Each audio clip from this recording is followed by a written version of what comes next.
नमस्कार दोस्तों, स्वागत है आपका मेरे इस यूट्यूब चैनल पे। तो भारत के 6 स्थलों को यूनेस्को ने अपनी टेंटेटिव लिस्ट में शामिल कर लिया है। ये टेंटेटिव लिस्ट क्या होती है, सबसे पहले तो आप इस चीज को समझिए। आप नॉर्मली टीवी देखते होंगे तो उसमें जो कलाकार होते हैं उनको अवार्ड देने से पहले उनका नॉमिनेशन किया जाता है। ठीक उसी तरह से यूनेस्को क्या करता है, किसी भी देश के किसी स्थल को वर्ल्ड हेरिटेज साइट बनाने के लिए सबसे पहले वो उसको अपनी टेंटेटिव लिस्ट में शामिल करता है। टेंटेटिव लिस्ट में शामिल करने से सबसे अधिक फायदा जो होता है कि वो उस पर इवेल्युएशन करता है। मान लीजिए यूनेस्को ने ताजमहल को अपनी टेंटेटिव लिस्ट में डाल दिया, तो पहले वो ये चेक करेगा क्या वास्तव में Taj Mahal UNESCO world heritage site बनने लायक है या नहीं लायक है।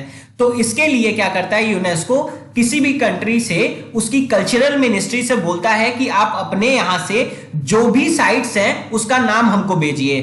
फिर यूनेस्को क्या करेगा, उन नामों में से कुछ नाम को छांटेगा और अपनी टेंटेटिव लिस्ट में डाल देगा और उसके बाद उस पर इवेल्युएशन करेगा। फिर ये देखेगा कि क्या वो साइट ये वर्ल्ड हेरिटेज साइट बनने लायक है कि नहीं।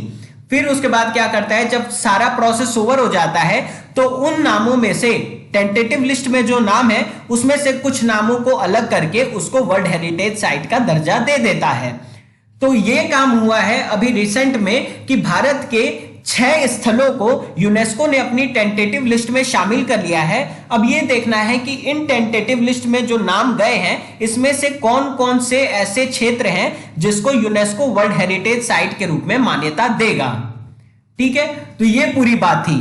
अब देखो हुआ क्या है कि आर्कियोलॉजिकल सर्वे ऑफ इंडिया ने, भारतीय पुरातत्व सर्वेक्षण ने यूनेस्को को भारत के 9 स्थलों का नाम भेजा और वहां पे यूनेस्को ने इन 9 नामों में से 6 नामों को अपनी टेंटेटिव लिस्ट में शामिल कर लिया।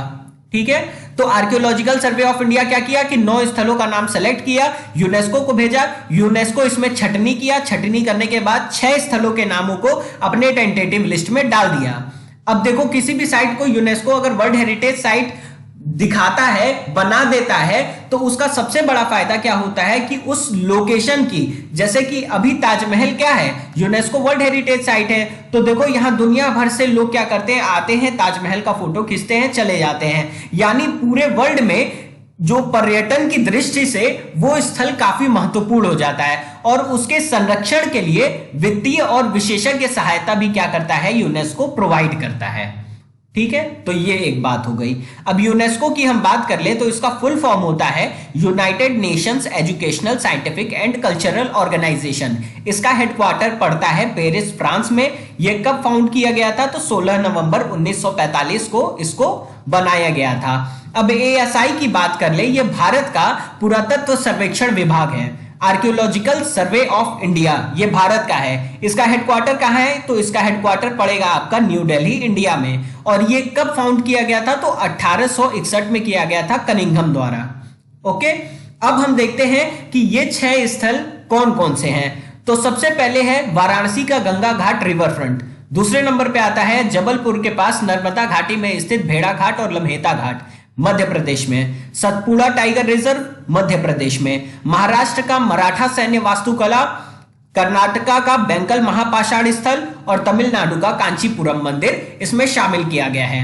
आपको बता दूं, वर्तमान में भारत में 38 वर्ल्ड हेरिटेज साइट हैं, विश्व धरोहर स्थलें हैं यूनेस्को की, जिसमें से 30 कल्चरल हैं, 7 आपकी नेचुरल प्रॉपर्टीज है और एक जो है वो मिक्स साइट है। तो चलिए देख लेते हैं, कुछ फोटोज भी देख लेते हैं इनकी।